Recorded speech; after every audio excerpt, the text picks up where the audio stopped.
Welcome back. Continue our series of ultimate mitral cases. I'm once again Steve Bolling. My co-moderator is Mark Ricciardi. And Zhao's not here, but we're going to start with Omar, and he's going to talk about imaging for difficult transcatheter mitral. Right. Hello, everyone. So I don't have a case because I'm a fill-in, but I'm going to just put in a few concepts. Then leave myself some time for the... Oh, wait, Omar, are you going to give his talk and your talk? So I have a case after mine. Okay. I'm going to shorten this one so I have more time for the case. This is actually my talk too, but I don't have a case for the first talk.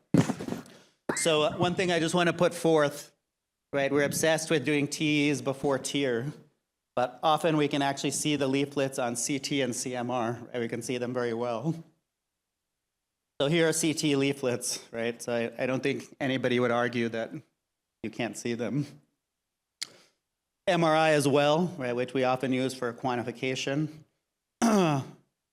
We can also interrogate all the way across without body habitus limitations and see all of the different scallops. We can identify and localize pathologies, just as we do with echo, and often easier because all you have to do is cut through a certain area. So here we see there's an A3 malcoaptation. So for TMVR, we all know these are the various types. There's a simplified analysis we can do with the sealing zone and the Neo-LVOT. As more devices come out, it's going to become more complicated because the analysis is actually pretty specific to the device. These are the common elements. And as we all know, the biggest issue with TMVR in screen-outs in trials and clinical practice is LVOT obstruction. And this is often analyzed and simulated in an imperfect manner through CT analysis. One other thing which we rarely talk about is the position of the LVOT and also the bioprosthetic valve struts. So in the image on the left, the strut bisects the LVOT.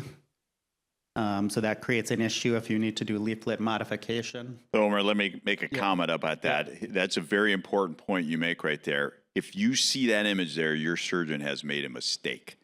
But that is not how it's supposed to be put. You are not supposed to see that. We are not encouraging that in any ways. We think of the trigones like on a clock face. We put those up at 10 and 2, and then the bottom strut goes down at 6 o'clock. You should not see that image. I know you do, but we see it. We see it a lot. Yikes. So the right-hand image, as Steve mentioned, is how it should look, right? With the posts at the trigones, and the LVOT should be a wide open road right down the middle, which makes it easier to do our leaflet modifications. The other issue, which can sometimes complicate it, is that the position of the LVOT can be offset, right? We always say it's at 12 o'clock, but actually it might not be at 12 o'clock. It can be offset by a little bit on the clock face, and that can complicate the angle of the outflow. So these are some examples on actual imaging. So on the left, you see where it says LVOT is actually a ventricular view of the LVOT, right, where the post is right in the middle. And on the right, we see what should be happening, which is the struts that are straddling the LVOT. The LVOT looks offset, but it looks like this was sewn in correctly. So we have our Neo-LVOT prediction, right? This one takes a while to start, so I don't know if it's going to start. But we do the spin around. We went over this in the course yesterday. We do the spin around.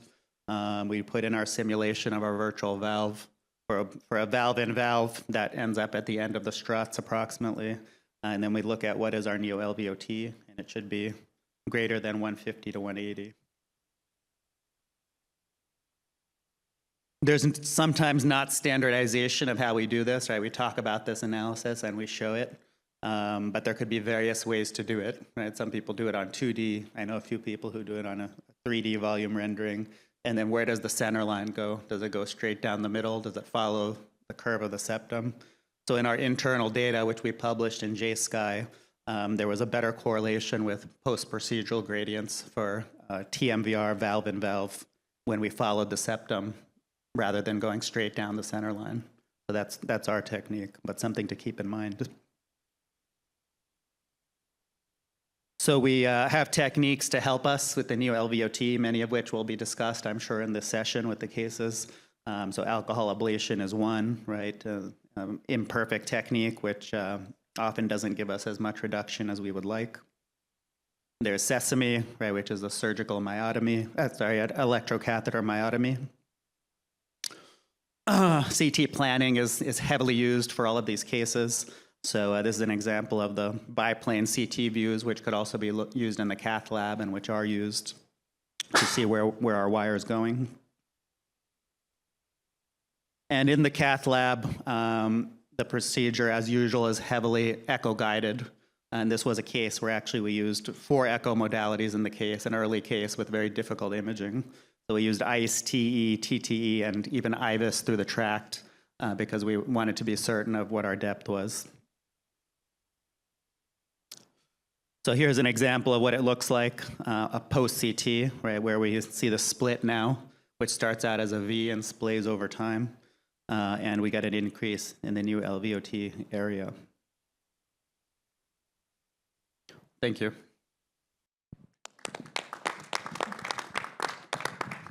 And I have a mitral case after this, which So, is a quick bit question. long. You do these analyses in-house. We do them in-house. So, how reliant are you on the vendor analysis? Because in my institution, I don't have somebody to do them in-house, and I send all these images to Edwards. And they come back and they tell me, you know, if you put a 26, this is your Neo-LVOT. If you put 29, this is your Neo-LVOT. And, you know, for most part, they've been great. How comfortable are you with that concept? Not comfortable. I see that. I mean, we do everything in-house. I don't look at what the vendor does. And I've worked and trained with the vendors' teams that do it. And there's a high level of variability in who's doing it. So you could have somebody who is very well trained, who's an engineer, or you could have somebody who hopefully graduated college and was just trained by the internal team. So I think the reproducibility is a lot less. I think in the real world, the best is to do both because you never know the variance of who you have, whether they're the reader or whether they are the representative from a company, and you have a cross-check. And red flags get, the thing is you don't want to do that and find out when the patient's on the table. As you know, that happens. So you want to figure this out in advance for complex procedures. All right, Omar, why don't we go ahead with your other talk? Now imaging for a difficult right. transcatheter mitral.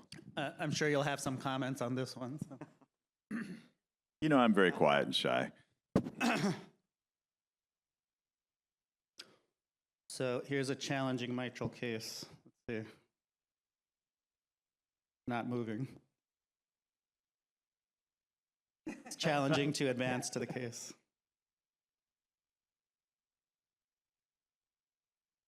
Where's the AV?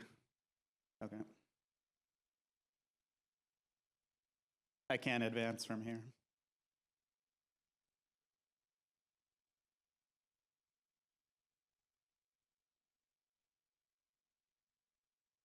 All right, so very brief history, 85-year-old male, prior CABG, surgical aortic valve, mitral valve repair with annuloplasty ring. At some point in between had a M-tier after the surgery at an outside hospital, presented with shortness of breath and pleural effusions. Baseline imaging. So here we see severe MR, moderate TR, LVF question mark normal, that'll come into play later, and RV function moderately decreased. Next slide. So over here we see the annuloplasty ring.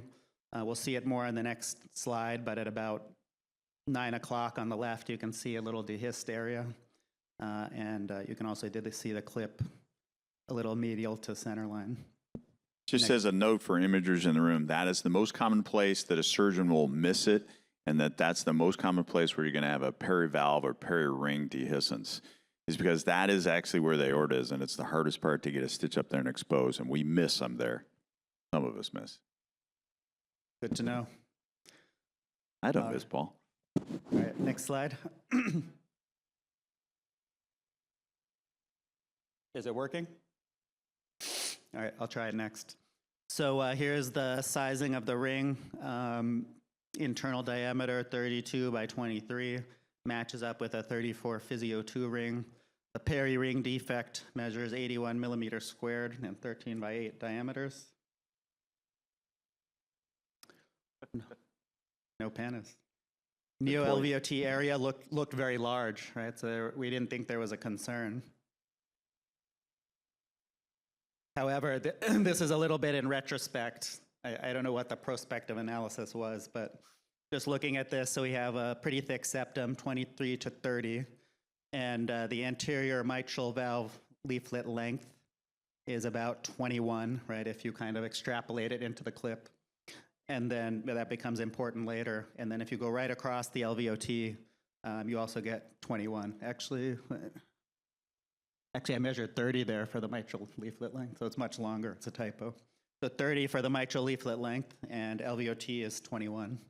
And if you see, so this is the question mark of LV function, because I don't think it was well seen in a lot of studies, but you get the sense here that the apex actually is not that good, right? And the base is really contracting. So that plays into kind of what happens. So what do you guys think? Give anyone an opinion here? So the AML was 31, but it had a device on it, huh? Clip, yeah. So you were measuring, the clip was medial, it was, I forgot what you said, it was medial to the center line, Yeah, so you measured that 31 at Correct. essentially A2. Okay. That's right. Was he hemolyzing at all? Is that perivalvular leak throwing him into heart failure, or was he hemolyzing from that leak? He wasn't hemolyzing, but he was in heart failure. So he's 84 years old. He's already had operation. right. You could plug the leak, rip out the clip, and put something inside that ring. I'm sure that's what you did. And it went sideways. Uh-oh. Last Tarek. So having the clip in there throws a big wrench in your conventional anatomical evaluation, right? Because you don't know how that's going to behave. So I know that there are now devices to take out the clip, right? And I know that Paul before has had cases where he cauterized around the clip, released the anterior leaflet, and put a TMVR. So those are all options. And if you put a big enough TMVR device, you can probably seal the PVL as well, or the dehiscence part, and see how that works out for you. I have not done Wait, you're going to move a Physio 2 with a Sapien 3? No, you're not going to move it. You're just going to have the skirt just sort of. It could make it worse too. Yeah, probably. I I mean, wouldn't count on that. nah. But I mean, you would probably deploy the TMVR first, and if you have residual, then you would plug it, right? Or would you plug it before? Then you have an imaging nightmare, I think, with that in there. Hold on a Could sec. cross So- the defect with a wire and see what And happens. leave it there. Yeah, Yeah, and see what cross happens. first Right. before. Right. But this is not really a perivalvular leak, right? This is a ring. ring. So It's a so peri-ring it's- leak. Which is different. It's a little bit different though, Right. because the MR is starting at the leaflet level. It's not a true dissociated annulus, and it's going up a track. So if the MR goes away at the leaflet level, the MR goes away. Markus, we need advanced imaging. That's what we need, advanced imaging. So I'm just saying. No, You're I correct. agree with Markus. We've had similar case with a big dehiscence, but the MR is due to non-cooptation. Not a similar case, but Tracks up. we've put a couple of clips and done an edge-to-edge repair, and there is no leak through the dehiscence. The dehiscence doesn't really matter. The first question I would ask is there a possibility of putting a second clip? If not, then you look at cutting it and putting a Sapien there. We didn't think so because the leaflets were pretty restricted, and we thought we would get stenosis. And there's not that much area inside that ring, right? So you're going to get a big, bulky second clip in there. You're going to have stenosis for sure. So plug, rip, valve. All right, let's see what we did. So this was our procedure plan. So ElastiClip plus TMVR plus PVL closure. Let's see how it went. So this is what we did, Elastoclip. You'll see further images in a second, but this was basically the laceration plan.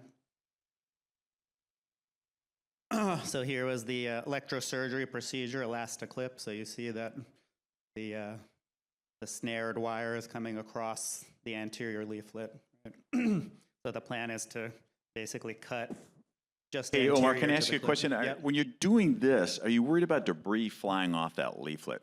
Because these are pretty, when you take a clip out, they're pretty scrungy in there. Do you put a sentinel up to help yourself, or you don't know? Yes, so for a lot of these electrosurgery procedures, we do. I can't remember in this one Okay. if we did or not. But Okay. yes, we do look at that. Yeah, because these are pretty scrungy when you get in there. Yeah, that's right. So the right-hand image is just cutting into it, so you see it's still, the anterior part's in front of you. All right, here it is after we cut it, right? So you see now the clip is mobile. Here's the TMVR on 3D MPR You don't have a wire yet in the hole, right? Or you do? for the plug. Yeah. Not yet. Okay. So we put the wire after. So this is the wire. So no lampoon, Omar, for the 30 millimeter anterior leaflet? No, unfortunately. So this is the part about the case, right? The Neo-LVOT was large. However, Yeah, when the leaflet doesn't length is more take- than 20, 22, then, then you can't really rely on the Neo-LVOT. we cut it. Yeah, we cut it. Yeah, from medial to lateral. But I think Sachin's point is that there's still going to be a long leaflet that's left over. Well, you and that's- almost cut a third of the length off. You did. You buzzed it like this. So, okay, sorry. But if you remember, the LVOT in that direction was only 21. So even if we cut some of it off, it's still tricky. So Omar, question Yeah. for you. Was this already preemptively crossed? Or did you actually see if there was PVL anymore after you deployed it? Because to me, if the MR is gone from below, it's not like a real dehiscence of, like a prosthetic dehiscence of the true You're right. annulus. So once you put the valve in, then it could become a peri-valve leak, which it was. There was MR coming through. It was, okay. So then we decided to plug. Yeah, okay. Do a right. rescue lampoon. Pressure drops. Uh-oh. Yours This went was- up, this his was the- went down. This was the next image. All right, so you have a pericardial effusion. Here's the SAM, right? So it's touching, leaflet's touching. LV looks smaller, so there's volume loss for sure. Velocity was 3.7. Here was the tip to base lampoon of the native leaflet. Here's the split, the red circle. Velocity was reduced to 2.3. So the patient was still very sick. Right? They had this effusion. Hemodynamics were not good. They were in shock. So all the devices were placed, IABP, RVAD.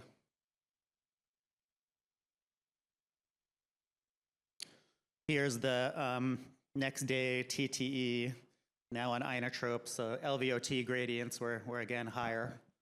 So somewhat in between the original and the post-procedure result.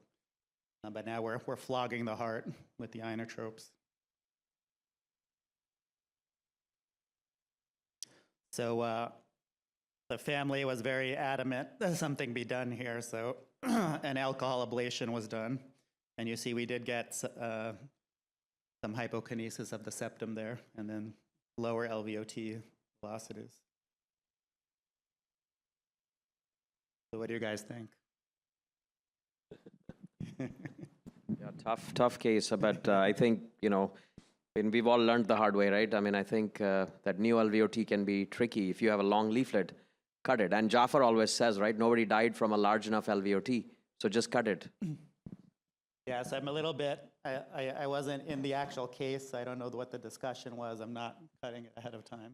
So that's one But would area. you just, I know this is not your last slide because you usually don't end Yeah. with the velocity. But just looking back, you would have predicted this or you would have been unsure? So looking back, there are a lot of red flags, I think. So I think probably the perf is what pushed everything over the edge, right? The perf and the effusion. Patient had pre-existing RV dysfunction. Apex looked blown out. We're looking retrospectively, although in all the views we had on imaging, it wasn't that well seen. So it got kind of this hypertrophic physiology, which made the SAM worse. Yeah, I mean, that's what I was going to say. When you showed Sam there, probably you lost more volume into the pericardium of your thigh than you tapped him and drained it out. Now he's hypovolemic, and of course he's hypotensive, so you flog him to get his blood pressure up, and that just makes it absolutely worse. And then you're not quite sure what's going on, so you flog him more. Now you're in a dreadful spiral. Right. Yeah, you could see post-op when you were flogging him, his gradient went up almost to what it was before. Was there any consideration to operating on him, just taking everything out? No. You ended up putting an RVAD in him, though. Yeah.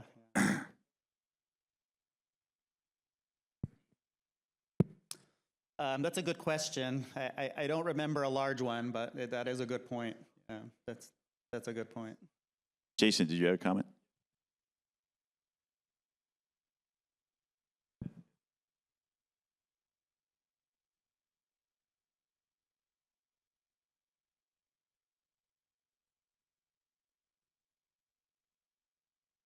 Sure, you could. I think I'm not sure whether it would help, maybe, because the anterior leaflet is so loose, the native anterior leaflet.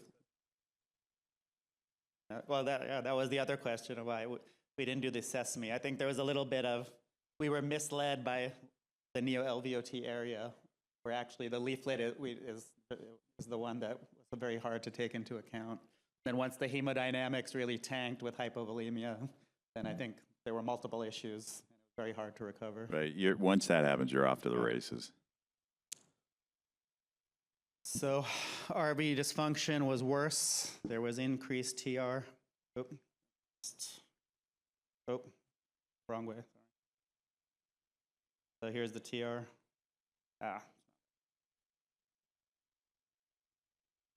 There we go. All right, RV dysfunction. Hopefully the TR will come up in a second. There it is. So on multiple support, the RVAD was eventually taken out to kind of see whether the patient was viable with a discussion with the family. And given the age and shock, the care was withdrawn after the discussion. Patient passed. Well, that's a great learning case. Looking back on it, what would you do differently? Because that's what we have to ask ourselves about these things. So I think there wasn't enough attention on the length of the anterior leaflet, and also the other big thing was the way the LV had remodeled. So the apex was pretty thin actually. So it looks there was a prior ischemic damage, and so once the volume loss occurred, even on the original CT, which you saw here, it looked kind of hypertrophic at the base, like hypertrophic physiology. Interesting case. Thank you very much. So quick question. So I'm trying to imagine how you did the salvage lampoon tip to base. You went from the ventricle and you went from across the valve and you sliced tip to base, right? Correct. The problem with that is that you're going to be limited in how much you cut by the frame of the sapien, right? That's right. So the obstruction is not necessarily the loose part. The obstruction is going to be the sail that is now covering the open cells of the sapien. Yeah. So that was a good effort, but it may not have been as effective as you think it would. Cutting it before slices it and opens up the cells, but now that the cells are protecting it, you still have that curtain behind the cells of the sapien, correct? Agreed. So we could only make it into the end of the frame. Right. With the I think the effusion really was the big thing here. I think the obstruction you could have dealt with. I agree. What do you think? That was a bit of a secondary issue caused by But all that the really volume loss. triggered the cascade. So that was our conclusion in the end, that the effusion really pushed everything over. We could have probably made it out if not for that. Over there first.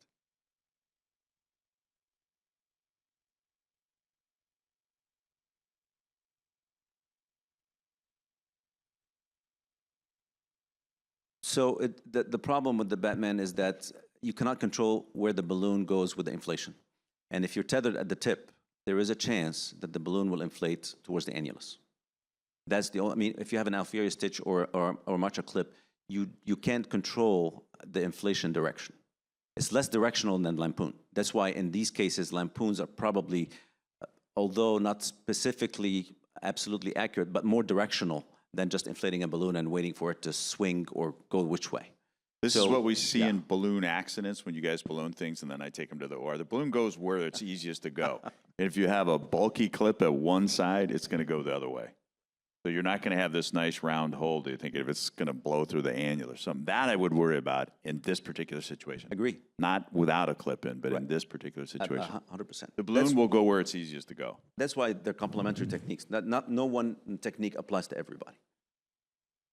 Great. Omar, thank you very much for presenting a very interesting case. The next one is, I am glad I'm a surgeon in this transcatheter case, and it's going to be presented by that famous surgeon, Paul Sorajja. What? Okay, there's a couple errors in the program there. First, I'm presenting this on David Rizik's behalf because David unfortunately got called back to home after getting to the airport yesterday in Phoenix. And secondly, the title of his talk was not about surgery, and I'm not entirely sure what I'm presenting. So I'm just going to basically go through his slides, and we'll figure it out, right? Okay, so let's see here. So it's a 73-year-old man, a patient of David's with an EF of 40. He's got a history of MR, and he presented with new onset rapid AFib and severe dyspnea, and he's now in pulmonary edema. So he has a blood pressure of 78, and he comes to the cath lab for a right heart cath, and there's a PA pressure of 70 with a CVP of 25. So essentially cardiogenic shock with a low EF and a known history of quite significant MR. And here is the echo. All right, so Steve, emergency surgery? So I am glad I'm a surgeon on this because this man needs surgery. We see this case not infrequently, but not super rare. This is a guy who's had MR for a long time, and whatever happened, he just blew a cord. So he probably got mild MR, then moderate MR, then a little bit more MR, and then boom, he just threw himself into pulmonary edema because he hasn't really stretched his atrium out. These guys should go to the operating room. Sometimes if you can stabilize them, balloon and diurese the heck out of them, then you go to the operating room, but he needs an operation. What would you quote as operating mortality, given that he's in cardiogenic shock with a severe PA pressure? Yeah, the overall mortality of these guys is relatively low, like 2 or 3%. It's not the 0.1%, that we normally have for a routine repair. It's going to be higher than that, but it's going to be surprisingly low. They'll be rocky for 48 hours or something. You have to diurese them pretty hard. And would you try to repair this, or would you just replace it? This is totally repairable. Wouldn't you just want to get him off the table if he's in his 70s? Yeah, so that's why I do a fast repair, Paul. Okay, Sarah Palmer. Let's get another surgeon's opinion here. Dr. Palmer. Remember, I trained Sarah, so careful. Yes, Sarah, would you just replace this valve and get the patient off the table? Late 70s. EF has been 40 for years.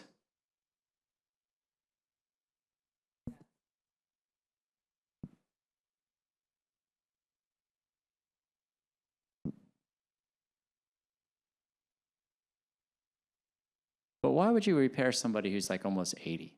I mean, honestly, what survival benefit? And even in the 80-year-old, even the 90-year-old, the repair will do better than the replacement. We all know that. So, and this is 100% repairable. 100% repairable. Wow. Quick question to you as the surgeon. We see a number of these that they sit around for a couple weeks, and now their RV's blown. Now, how do you feel about operating on them? And do you come to us and say, "Can you just tide me over clip?" Yeah, and I'll point out this patient's CVP is 21, so there is RV issues here. Yeah. Yes. I mean, we wouldn't sit on them and wait for the RV to blow. We would operate on this. That's not my point. My point is they sat on it. Oh, they sat and around. they come in and their RV's a bag now. Yeah. Now, how do you feel about it? Now it's a little bit different. So You Steve, can always say like, oh, and also he has one leg, and he has cancer. We see and, this. Joking aside, we see this. I'm not joking. Yeah. So yes, you can always make a scenario where surgery is not a great idea, but in a general sense, this guy needs an urgent operation, and he is 100% repairable. So Steve, a lot of surgeons will say, "Why don't you tweak him for me? I don't want to take him with a CVP 25 and a wedge of 30, and they're not going to do well with surgery, and I'm going to be able to extubate him, yada, yada, yada. So, you know, you may be a little bit more comfortable taking these patients, but I don't think this applies to a lot of the surgeons out there. I think surgery Paul in asked me Michigan, what Paul asked me what I would do. I would operate on this guy. Let's poll the audience here. How many would have a heart team at their hospital who would offer surgical repair right now? Raise your hand. Okay. How many have a heart team at their hospital who would offer surgical replacement? How many would do something else with a catheter? Oh. Well, that's part of the heart team. Shit, it's a cardiology meeting, Paul. It's Wait, a heart team raise meeting, your Paul. hand if you're a surgeon in this room. Yeah, okay, good. Remember, I'm a mathematician. That was a biased selection process. Intentionally so. Okay. I will say that a lot of those conversations come out of the heart team, and our surgeons are not dying to take this patient to the OR. Yes. That's just a reality. I think that the offer is often to the surgeon first, and they often will ask, well, what can you do that's less? And in all fairness, that is exactly that happens a lot. The other Yeah, part I of the think you could clip conversation- this guy. You won't get a perfect result, and you know you'll leave MR and so like that. But Yeah. yeah, But I think that's our heart team would see a patient like this too, but we would take him to the OR. I think a lot of the discussion, honestly, is also whether or not you would repair or replace. Yeah, Because, we would because, repair because this. if my question to the surgeon is often, look, if you're going to replace this valve, why don't you give me a chance to just see if I can just repair it with the tier and get him out of this spiral. You know, I would say that if a surgeon's going to replace this valve, you need to replace your surgeon. Yeah. Well, I don't have that power or capability. Right, Sarah? Sarah, please.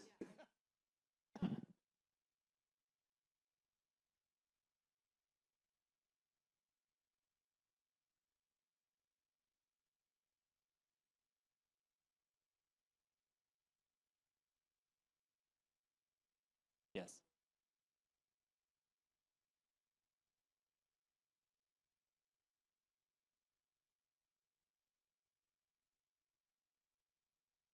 Yes. Yeah. So in other words, whatever is done now, and we do it for the patient. Okay. All right. Peter, what would you do? I haven't heard from you. You would clip him. Why? You can get him out of trouble. Well, okay. Tell me this. Steve says we're going to leave MR. What would you predict? +1. Ricciardi, you agree with that? Well, this looks very repairable with TIR. Is it just as repairable as Steve? Just repairable as the vast majority of surgeons out there. Oh, but he's not the vast majority. They replace this. They all replace it but you. Sachin, what would you Two clips. think? You're going to have to do two probably clips two. on this. Probably two. Two clips, one Two plus clips? residual MR. 2 clips, mild? Yeah, mild. Okay, all right. Let's see if David Rizik is as good as you. Okay. So it looks like the heart team decided in the lab that against urgent surgery, they put an Impella in and they did urgent mitral clip. Dr. Rogers, you agree? Haven't heard from you over here. You're like the most senior clip person here. And I meant that with all affection. Mitral clip. Would you also say 1+? 3 clip. Why would you say 3 clip?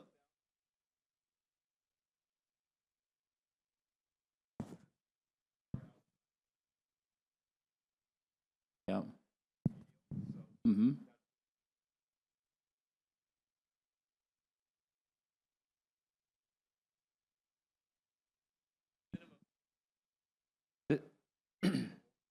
There's a lot of height in that valve all the way across. Okay. All right, so there's an XCW. It looks like they went after the flail segment first. There's another XCW. Any comment, Jason, on the Impella being in the way doing these procedures? Yeah.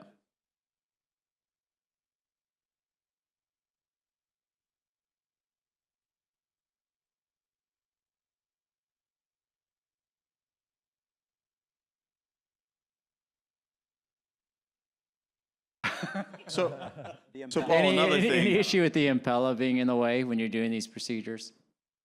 Does that make your life easier or harder?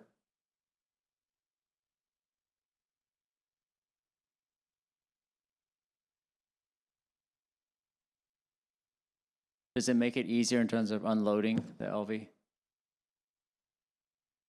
Yeah, so a little bit less volume. Okay. I think it does help. And it looks like Jason Rogers is right. 3 clips. Looks like this last one was an XT. Nadira, what do you think of the MR there? Is it Steve Bolling like? What's his gradient there, Paul? Oh, we don't check those. Oh, yeah, I know. And so, yeah, I see that. And, well, you're not going to show a crappy one. Only Omar had enough guts to show a bad case. Yeah, that was good. And so you treated his AFib with that clip too. I don't know what David did. Okay, but good. yeah, maybe. Yeah, it looks like it. So 2.5. Yep, and looks good. So mild MR. So He's got 1+ MR and AFib. Great. so he did amio. He cardioverted, adjusted the impella, put him on drugs, CRT for renal failure, and his CVP is 5. So he actually gave volume and transfused blood, which is good. Here are the hemodynamics within 12 hours. Looks very good. PA pressure is 57. Echo afterwards. The impella, looks like they left the impella in for a couple of days. That's kind of interesting. Yeah, so the weekend. Yeah, okay, fair enough. Renal protection. And then within 96 to 144 hours, had pneumonia, not unexpected for somebody in shock, but bronchoscopy, tracheostomy, but pressors, inotropes, wean, impella. Paul, we could have just done as crappy as that too, with a perfect repair. You would have done as crappy? Okay, I Seems take that. pretty That's crappy. He's got a perfect. You heard trach. it, He's didn't in he? renal He said, failure. he said something as like crappy. That. Remember, you were going to do a clip on him because it was gentler, easier than surgery, but it didn't seem very gentle and easy. I don't know. The result is still mild MR. And so Would've been he even left worse after with 17 surgery. days, and he did great. So David had a paper, I know. There was a series of 30 patients, good results, 90-day survival, shock, 80%. So it was very nice. So there we have it. On behalf of David.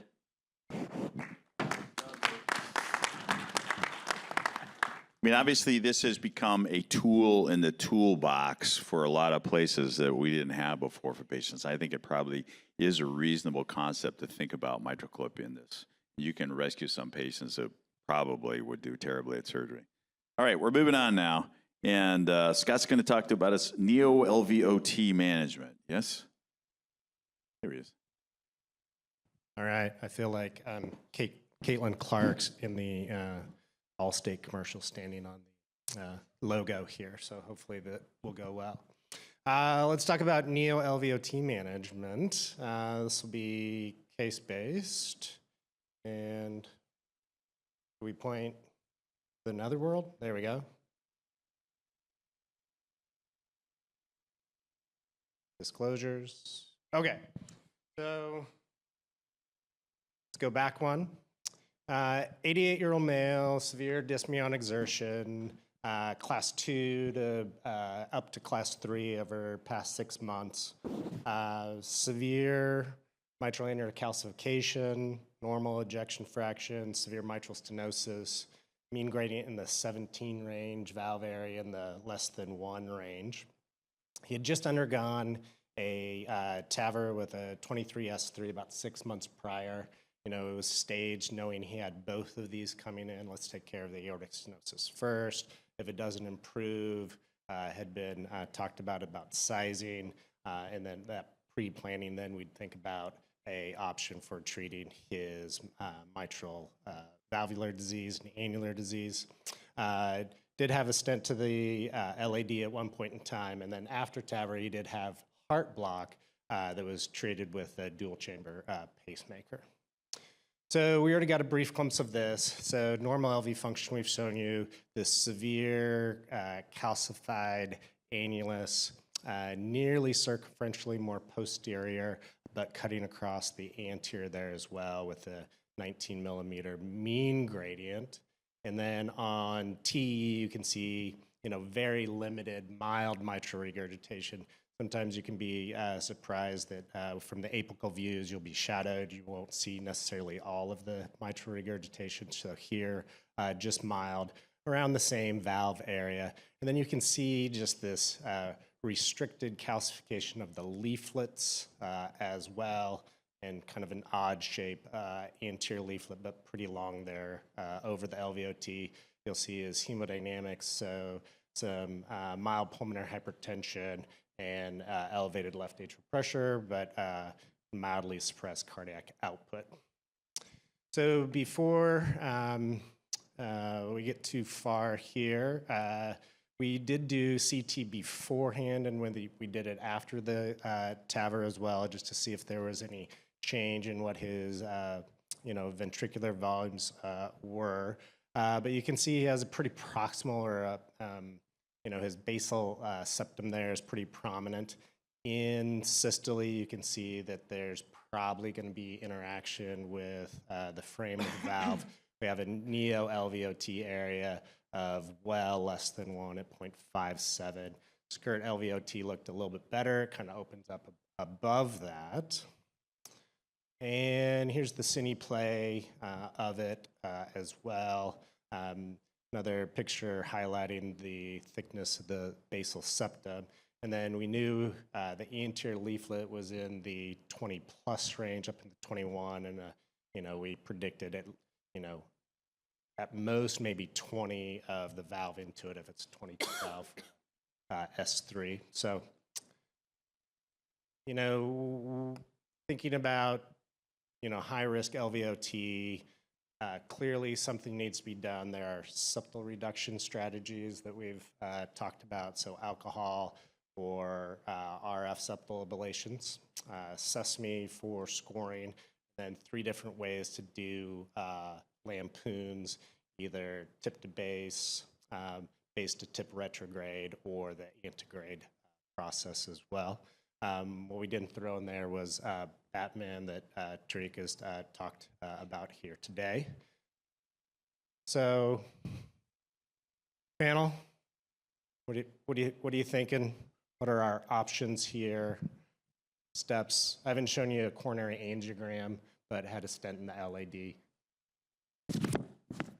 Yeah, I think it's another tough one. So one thing which we also talked about yesterday in the workshop is that the Neo-LVOT prediction with the skirt is the best case scenario, right? So we sometimes model part of this case with the worst case scenario, right? You push it all the way into the LV and say the leaflet's long. But actually, we're modeling the best case scenario. That's assuming, because we don't split the leaflet in half and move it aside, right? There's a split in the middle. And additionally, on this one, you have a typical pattern of MAC, where actually it's a butterfly appearance, so it comes into basically the leaflet rather than the true annulus. And it looked pretty thick there, so how good of a result you could get with leaflet modification there with that calcium blocking you. So I was going to ask that exact question, Omar. This is a patient already had aortic stenosis, and often we see the calcium is coming straight down, from the aortic valve through to the aortic myocardium, and that anterior leaflet is going to be thick and concrete. I'm not sure you're going to be able to burn your way through it, blast your way through it, or do anything. And if you do, and then you try to Batman it or get a balloon in there, that's not going to happen either. So this is difficult. That's a difficult anterior leaflet to modify. Thoughts? So what people have done is they actually put a shockwave balloon in the leaflet, and they call it the Superman.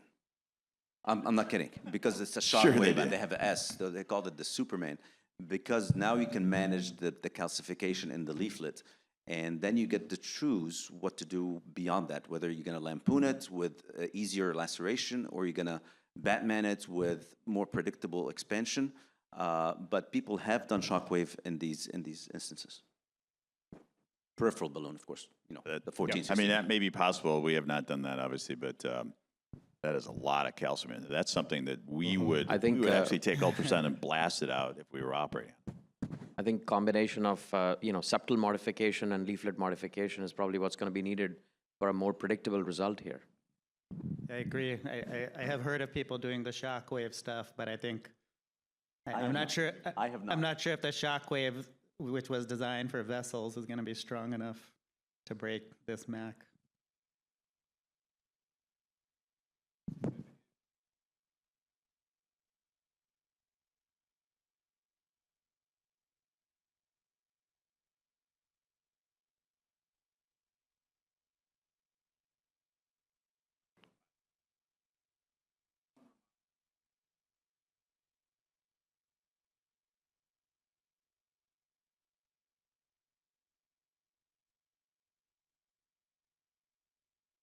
So the risk of putting a valvuloplasty balloon in a calcified leaflet is, again, the unpredictability of where the inflation goes. And if you go towards the annulus in a more aggressive way, you end up with a much bigger problem than you started with. Then you really have to call the surgeons. All right, Scott, what did you do? So let's go on. So our first step that we thought of was let's go for standard. Let's go for alcohol septal ablation. Patient has already had a pacemaker placed, so we felt that was the lowest risk first step for him. And then we'll take our time. This isn't a new process for him. He's been living with it. Repeat the CT 6 to 8 weeks later. So we were able to double the Neo-LVOT area. You see there, went from 57 up to a little 110. The skirt Neo-LVT is about the same.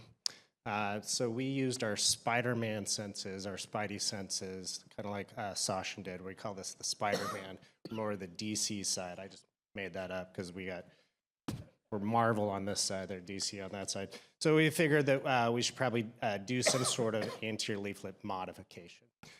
So we chose to do a lampoon. So when we were concerned about that anterior calcium as well, this is where imaging comes in. And what I called this before was kind of the NPR slide.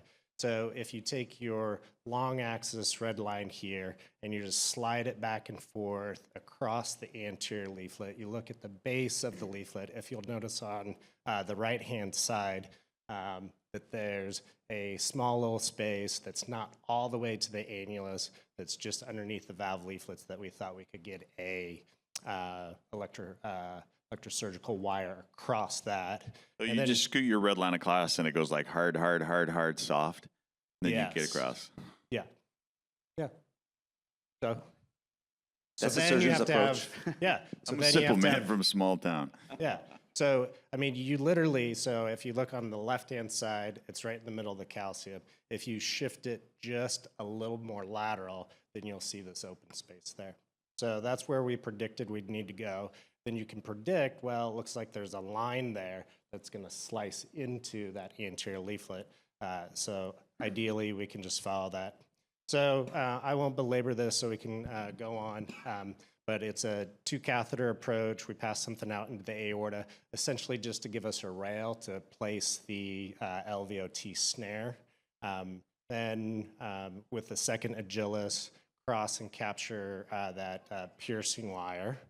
And then really here, you'll need the specificity of NPR as well. So the things that you're looking here for, again, are just the things that I talk about in mitral and tricuspid tier. It's all about positioning as well as trajectory. So the trajectory of this is important. So if you look on the, this is kind of a cine loop in play. The catheter you'll see I'll have for us kind of counterclock it to bring it more anterior to improve the stability of it so that when you're slicing and electrocautery forces don't slip down and you're able to get at the base of that wire. So kind of watch here as we counterclock the catheter to get So it. Scott, comment on this for me. It seems like you're splitting it 1/3, 2/3. You're almost splitting it between A1 and A2. Am I seeing that? And does that bother you that you're doing that? You're We're not going kind right of- down the middle of it. Yeah, it's to the lateral side of middle. Yeah, so it's not Okay. 50-50. Okay. Yeah, I'd probably call it more 40-60, but if you want Okay. to call it 33-66, that's fine by me. So, Yeah, so you got lucky in this one in that, like we talked about, that the mitral valve is kind of tilted clockwise. So actually, A1 is closer to the LVOT than it normally would be. Yeah, and then you'll see as we pan up that there's a reasonable amount of LVOT in that imaging plane. So, What Omar said is a really important point, that A1 is far more associated with the aortic valve than A3. So lateral is way more associated. So when we do a repair, the height of A1, P1 is very important to us, whereas A3, P3 can be higher, and you won't get SAM over at that side of the valve. Okay. So here it's a matter of delivering the energy and to the anterior leaflet. So that was easily passed. Your LVOT kind of rail is out there, the snare's there, so we're able to grab that quickly. This is just passing, the catheter through it as well. The snare and wire are captured here, and now the second agilis, they're positioned for the retraction, the delivery of the energy with dextrose infusion, and then a slow, steady retraction of both agilis, heat applied, and lacerated. Then you can follow that laceration. You'll see on the, you can see that it followed that calcified, the calcified line. You'll see the MPR of it there on the short axis. So then it was valve and MAC time. The septum had already been kind of pre-ballooned. It had 2 catheters through it, so this part was the straightforward part, followed and aligned both fluoroscopically as well as TEE. This is me ending on a velocity, but also to show how velocity by echo is an interpretation of what a pressure may be, but the invasive peak pressure was, only 7. So we're getting that flow acceleration through the stent as well as around the stent, which is falsely elevating the true gradient that the LV is seeing. So get your invasive hemodynamics as well. So what do we need to know about these things? What are the keys? Keep in mind all strategies, including medical therapy for some patients, depending on risk. If you can, start with ablation. We've done septal ablations with alcohol followed by radiofrequency ablations. Carefully target your lampoon for your best outcome. Really evaluate that anterior leaflet. Is it possible? Is it predictable?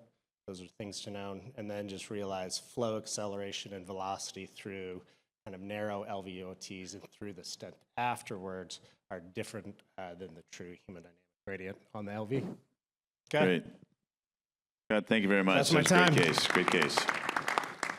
We're going to move ahead now. Dr. Sharma is going to give us a case of complex transcatheter mitral therapy.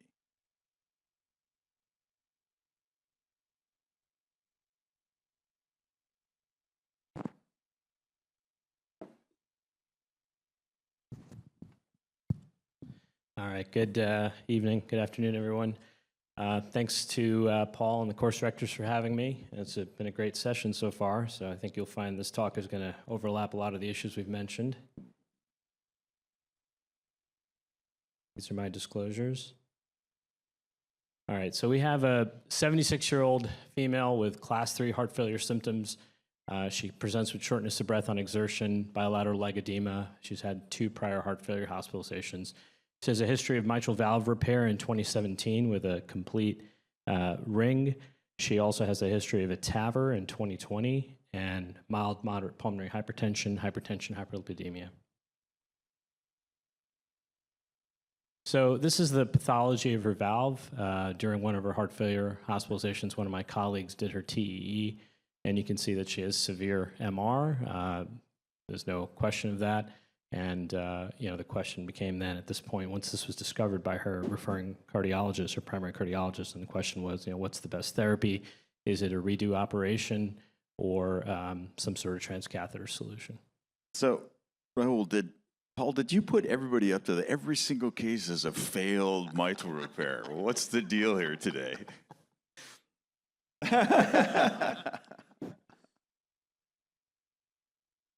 Thank you. The original title of this talk was, I'm glad I'm not a surgeon. Yeah, right. So a couple interesting points on this. So she had a mitral repair in 2017, and then 3 years later she had a TAVR. She had to have had aortic stenosis when they fixed her mitral. Right. It was moderate. Exactly, moderate. It was the non-severe. most hated word in the English language, moderate. Yeah. Okay, so that's just an interesting thing. And then second of all, yeah. She needs another operation, but go ahead and tell us what you actually did. Sure. Yeah. We did another operation. Any questions? No. This is her coronary angiogram. The right coronary was normal. I just wanted to show the left. She's got a pretty good first septal perforator, no obstructive disease in the left system, and her additional TE imaging. And on the 3D TE, Are there 2 valves in there? I'm sorry? The fluoro has Oh. 2 valves in it? See that? I showed it. Okay, so this is the coronary angiogram after the TMVR. So I'm paying attention. I mean, I know you're running with this, but I'm paying We were attention. all thinking got it. you. We just didn't say it. You had the guts to say it. So you know what we did? No. Yeah, there's actually 2 angiogram images. This one is, but it's the same, the coronary anatomy, just to demonstrate that she does have a good septal. Her preoperative TE imaging, you could see, the mitral anterior leaflet, posterior leaflet's really not moving at all. It's a complete ring, and, she had significant MR was her main pathology. Good ejection fraction, no other issues in terms of LV or RV function, mild pulmonary hypertension on her preoperative right heart cath. So before I go into the details of the CT scan, we obviously worked her up TE right and left heart cath, and she saw a cardiac surgeon. The same surgeon that had operated on her initially was no longer in town, so she saw a new surgeon that she'd never met before. And the surgeon felt that she's 76 years old, that a redo operation would entail an aortic and mitral, and not just a mitral, because of the presence of the TAVR valve. And so, based on that, her Wait, I operative got to reject mortality that. was Why? high. The TAVR was fine, wasn't it? The TAVR valve did have mild elevation and gradients currently. And I think from a surgical perspective, he was concerned that going in and removing the mitral ring and doing a replacement, that there may be some adverse interaction with the frame or sapien valve and potentially necessitating a redo So we've AVR. written up a series of mitrals while the patients have TAVR. We do them most through a right thoracotomy. It's really not a problem. Yeah. So I think based on that, based on her STS score being at least intermediate or higher, the decision was to go with a valve and ring TMVR approach rather than a redo operation. So after that decision was made, we went ahead with getting her CT scan and figuring out what her anatomy looks like. And what we saw is that the Neo-LVOT was 247. And so, less than 250, that certainly raised some concern. And you could see the length of her mitral leaflet was, I'll show you here in the next view, but this is just a view of a skirt Neo-LVOT area was 310. And you can see here anterior mitral leaflet is 27.8 millimeters. So when I reviewed all of this, I knew that leaflet modification would be necessary. I was not as concerned by the Neo-LVOT, but the length of the anterior leaflet was the deciding factor that something needed to be done about it. So the challenge here is, if we're not going to pursue a redo operation, then we need to find a way to replace your mitral valve safely without causing LV outflow tract obstruction and modifying the leaflet successfully. And considerations there would be, is it just a leaflet modification procedure, or is it some sort of dual issue where we have to modify the leaflet and debulk the septum? The septum did not appear to be significantly thickened, neither on CT nor on echo. So we didn't think that it would necessarily be needed to do any sort of alcohol septal ablation up front. So the focus was just on intraprocedural leaflet modification in TMVR. And that's essentially what we elected to do, and use the 29 Resilia inside this mitral ring with a plan to do a Batman. So just for those who may not be familiar with the equipment, I use an 8 French Agilus steerable, a 6 French JR4 guide, a 300 centimeter Estado wire, 20 gram tip strength. We use an over-the-wire coronary balloon, either a 2.5 or 3.0 balloon. And obviously, the balloon that you inflate the leaflet with, I usually use a 14x4 Armada, and I use a balloon pump ready to go after Batman to prevent any sort of major hemodynamic instability. I do the same for Lampoon. And then my stiff wire for TMVR facilitation is usually a Safari, although you can also use a Confida. So this is an image of me perforating through the leaflet with the Estado. And here you could see I was really struggling to be completely perpendicular. In these cases, the anterior leaflet and the coaptation plane is significantly below the level of the annulus, and it was very hard for me to get my guide catheter and wire exactly at the base of A2, which is what I was aiming to do, and I really struggled with that significantly in this particular case. Finally, I got it to a point where I was happy and burned across, and this is a cine frame of that.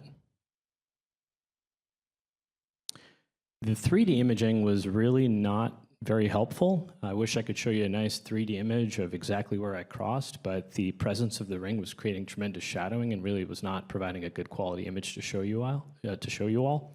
But we did go ahead and cross at that spot. We were convinced that we'd crossed through the A2 segment near the base of the anterior mitral leaflet. I went ahead with a 2.5 and then a 3.0 coronary balloon, and then I used balloon-assisted tracking to get my guide catheter through. And once the guide is in the LV, then we exchange for our pre-shaped 035 wire. I ballooned with a 14x4 Armada at the anterior mitral leaflet. And you can see the balloon pump there in the image on the right. And then, of course, we also balloon the septum as well. This is an image of the balloon in the anterior mitral leaflet expanding under TE. This is the septal ballooning, and then the deployment of the Ricciardi valve in the mitral ring, which I think we landed it where we wanted. We weren't too concerned. We, in fact, thought maybe air on the side being a little bit more atrial than usual in these kinds of cases, so we weren't trying to be as meticulous in terms of really getting it, where we would for a valve-in-valve TMVR. So we actually were a little bit more atrial, and I think that we thought that that would help us. So the valve seemed to deploy well, and so here's the Rosilia inside the mitral ring. We have a gradient of 7. We saw in 3D imaging, good valve orifice. We were happy. There was no significant MR of the transcatheter mitral valve. However, upon further interrogating the LVOT, we saw very disturbing findings. Peak velocity greater than 8 and significant obstruction. I don't understand why. Maybe someone in the room can explain to me, but this patient was remarkably stable when after deploying the valve and interrogating this on echo. So she had had aortic stenosis for a long time. That's why she was stable. So we've seen this a couple times. She probably had a gradient of 100 for 7 years, and now she's used to tolerate. She won't be stable long term, but she will tolerate. It's not like somebody who didn't have that. Sure. You give them 100 millimeter gradient, they'll croak. This is because she had AS treated prior to her TAVR. Yeah, right. Yeah. Right. Did you measure the gradient? Did you actually invasively measure the gradient after deployment? Yeah. Yeah. She had a huge gradient. What was it? Are you talking about after valve deployment of the mitral? Yeah, I mean, her peak velocity, this is on echo, her peak velocity is 8.9. No, I'm saying measured invasively. Oh, yeah. I don't have the images, but her cath gradient using a Does dual that say lumen peak pigtail. velocity of 322? No, 8.98. Yeah. So the catheter-based invasive hemodynamics were also consistent with this. Absolutely. I mean, her peak-to-peak gradient was like 160. So one question, sorry, Rahul. So why did you elect to do Batman as opposed to a tip-to-base lampoon? I mean, I'm after this conference, I want to go back home and do a Batman, but tip-to-base lampoon is something we've done for a long time. What was your rationale? I can give you a sophisticated answer, but I'll give you the simple one. I always do tip-to-base lampoon. And I thought, you know what? This is a non-calcified leaflet. It looks so beautiful, so smooth, no calcification. I felt like the preoperative TE imaging showed me the leaflet nicely, and I predicted that when I'm in there, I will be able to burn through this and split it predictably. It wasn't like some of the lampoon cases where I'm wondering, am I going to be able to splice through that particular focus of calcium? So for me, I felt like this is going to be a home run Batman. And that's really the real answer as to why I chose that. So the only caveat is you don't have the 3D image to know exactly where you perforated, right? Exactly, yeah. All right, so he'll tell us what you did. Yeah. So... Any dare? Yeah, we're So No, we're it's confused because we don't see how this is physiologically possible. Yeah. exactly. You have a max gradient of 322, a mean Yeah. of 182. Yeah, I know. But I mean, no, and but you you have a said- peak velocity of 8.98. Yeah, but this doesn't even look like an LVOT profile to Nadira's point. Yeah, so It could, we definitely had a very high gradient, and by catheter, her peak to peak gradient, after mitral valve deployment was like 160 or 180 peak to peak. This particular image may not be showing exactly the correct spot as to where the sampling is, but I'll show you some other images here in a second. So she was okay a little bit because you gave her aortic stenosis back. Right. So then I did another coronary angiogram on the table. This is after mitral valve deployment. As you can see, this is the original image from earlier. And I'm just looking at the septal and I'm thinking, do I need to do something here on the spot? You know, if you look back at one of the CTs, she had a fairly big knob at the top of the septum.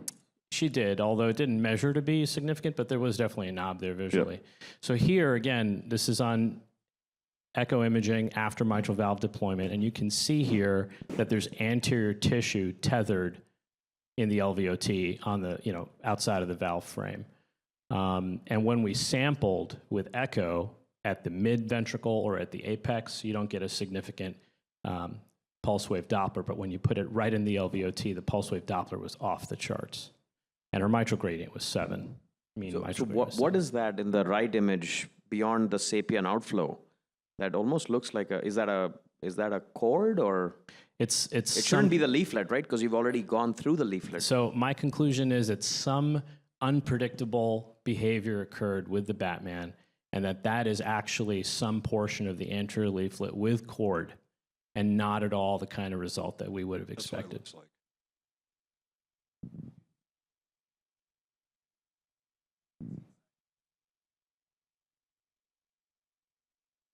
Yeah.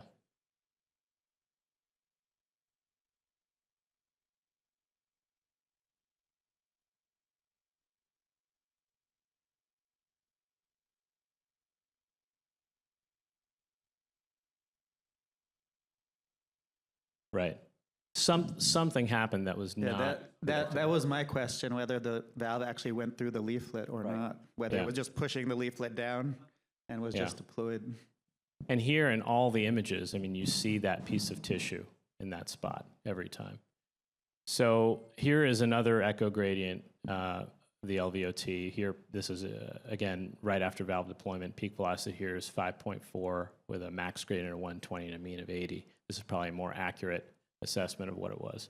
But the patient is stable. I mean, she's on no pressors. This is all in the procedure. So we looked at everything. We considered everything. And a decision we made, for better or for worse, was to not do anything at that moment and to just complete the procedure and make a plan. Am I going to bring her back the next day? Am I going to bring her back in a couple hours? I don't know. But I felt like because she's stable, I'm just going to get her off the table. So I did nothing further at this point. And looking at her, she got extubated. She was not on any pressors, but post-op day 1 echo continued to show peak velocities in the 5.5 to 6 range through the LVOT. She had systolic blood pressures in the low hundreds. She was not acting shocky in terms of perfusion markers or otherwise. She was awake, alert, fully intact. But of course, I could not accept this result. And so I brought her back, not the next day, but the day after that, post-op day 2, and did an alcohol septal ablation. I gave her about 1.5 cc's of alcohol, and we saw a resounding improvement in the LVOT gradient. And you can see here, peak velocity 3.2 with a mean gradient of 19. She felt immediately better, not surprisingly. Stayed in the hospital for a few more days, went home on post-op day 5.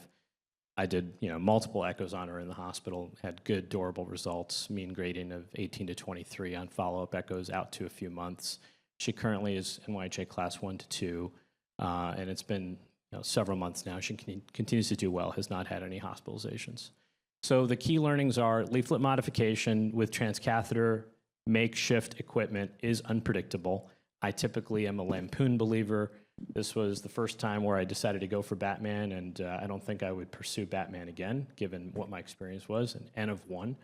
But typically with lampoon, I found it to be much more predictable, although this leaflet looks so smooth and non-calcified, I thought it was worth trying.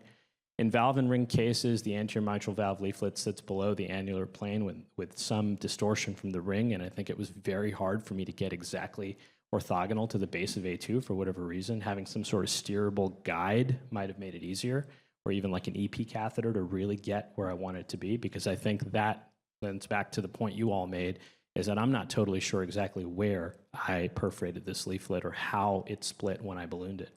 And then bailout strategies are important. We've heard all the speakers today talk about that, whether you're doing septal ablation or sesame or tip-to-base rescue lampoon.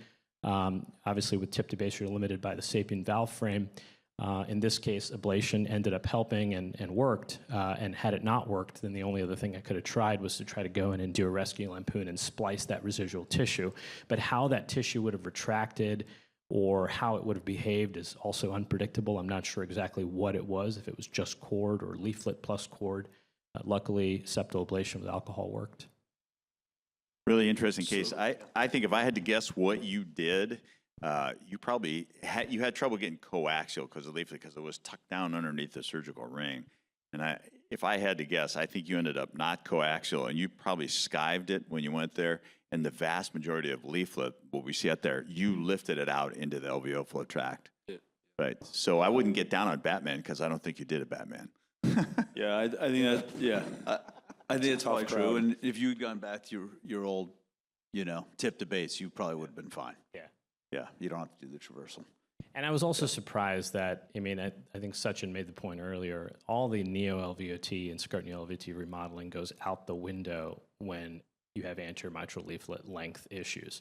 Really, there are those in our heart team that looked at that LVOT area of 247 and they're like, do we even need to do it? And it was me who then brought up, no, wait a second, anterior mitral leaflet's almost 28 plus. millimeters. It's 30 plus. irrelevant what the LVOT area is. So Do you think your rapid pacing would Example, have right. mitigated this risk?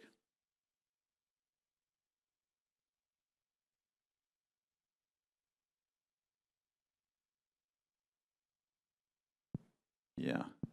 I think all that stuff where it was unexplained that we saw up there, I think it's explained. That was your anterior leaflet. It was up and everything. Anyways, great case. That's a great case, Rahul. presentation. Thanks, Yeah, man. thanks so much. Okay, we'll go to our last one.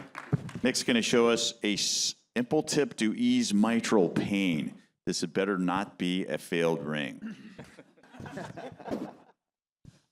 Well, Oh, now it's going to be a failed ring. all right. Thanks for having me, guys. This is going to be a little different flavor. Everybody's showed some very creative and fancy stuff up here today. I was feeling tired, and I was looking for things that help get me home for dinner. And this is just a tip that I've been using more and more recently that hopefully you will too. I'll be interested to hear how many people use this technique routinely. Here it is. So this is a 78-year-old woman with a prior mitral valve repair. Oh, for God's sake. Yeah.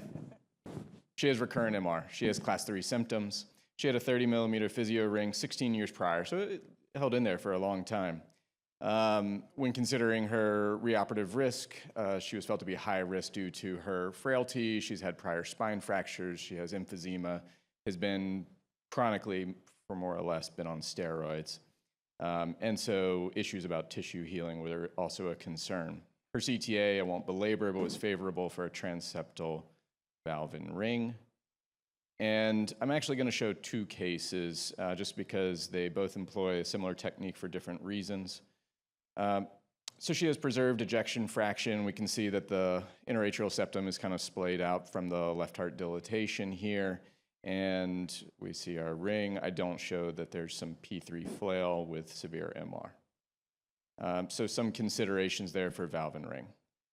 Our second case is different. It's a 70-year-old man with a prior bioprosthetic mitral valve, a 33 BioCore, and has mitral stenosis. He'd actually had a prior CABG AVR, MVR 4 years ago, and in the past 4 to 6 months, he had had recurrent bacteremia, eventually had dental extraction, inconclusive gallium scan, but thought to be the best source control that was obvious.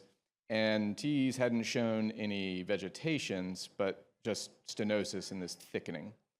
At this point, he had been hospitalized multiple times, had the flu, et cetera, and was felt to be extremely frail and high risk for surgery, plus concerns for reinfection with his kind of, insidious occurrence of bacteremia. His imaging was different. He has preserved ejection fraction. He had trace MR by the transthoracic, but TEE shows there's a little more MR than that, but predominantly stenosis with a mean gradient of 18.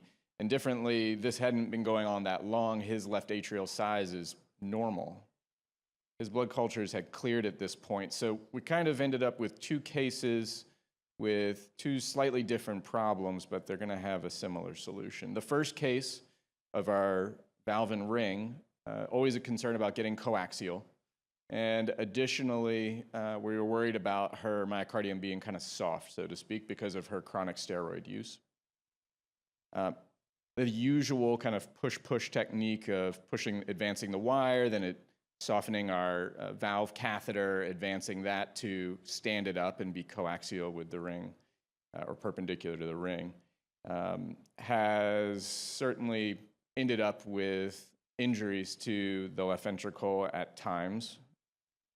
Our second case was a small, normal-sized left atrium, and when I did my pre-procedure planning, I noticed that the fossa was kind of small. My anticipated transeptal puncture height wasn't the most. It wasn't impossible, but when we got in the room, it was going to be about 26 millimeters, so not great. So my problem is similar in that I need something that deflects at a short radius. And we know that the Sapien 3 system was built with a large radius deflection to traverse the aortic arch. But when we go to look at the angles coming from the IVC to the mitral valve, it's a much shorter angle that we need. Thanks. So here was described previously, this was published in 2018. Nice paper from our friends, mostly at Emory here. The Poulet's flexion, which is basically a modification to the deployment catheter where a suture is thrown through the nose cone with the mandrel still in place so that you don't damage the guide wire track. Then you tie a knot there. Then we take another throw through one of the pedals of the valve pusher. And this should all be along the same axis as where your catheter would typically flex. At that point, then you directly mount the valve to the balloon and try not to tangle up your suture. Go about doing your TMVR the way you typically would, but now you can, with the end of the suture hanging out the body, pull tension so that it flexes the soft portion of the balloon catheter once the valve pusher has been pulled back. So just out of curiosity, how many people use this routinely for a valve and ring or valve and MAC? Okay, so this was my anecdotal poll as well, is that it's not widely used. I think most of us feel pretty confident in our wire skills and we can make the catheter do what we need it to do.